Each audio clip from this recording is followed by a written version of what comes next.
TJ Holmes and Amy Robach are defending David Muir after he was slammed for using clothespins presumably to get a more flattering fit on the fire jacket he wore. This all happened while Muir was reporting on the deadly Palisades fire in Los Angeles. As he turned to point at the burned out remains of a home, clothespins could be seen cinching in the fire jacket he wore. He's received a ton of backlash for appearing vain in the face of tragedy, and so he remains standing in the face of tragedy. At the end of his statement, he said, quote, "My first book was to establish the burned jacket of the fire jacket he wore. He's received a ton of backlash for appearing vain in the face of tragedy. But Holmes and Robach see it differently based on their experience. The perspective might be missing if you're just reading tweets," Holmes said during Friday's episode of their podcast, Does This Make Me Look Fat?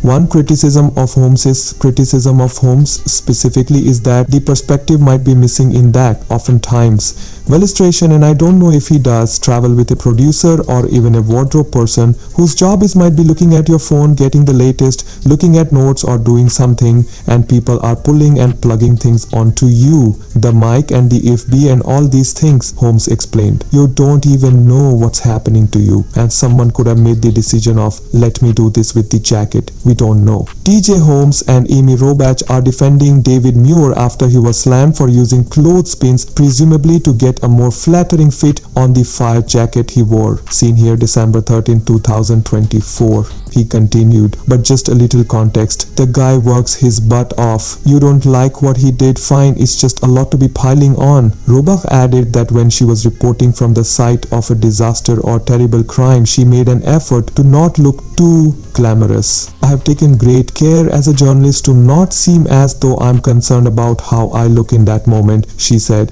"We all look different on the scene of these sort of tragedies than we do on the set. On the set, we've got hair and makeup and nice suits and fitted clothing, but when you're out there, it's just a very different environment," she added. She also defended Muir against the frenzied hate he's been getting over the fit of his jacket.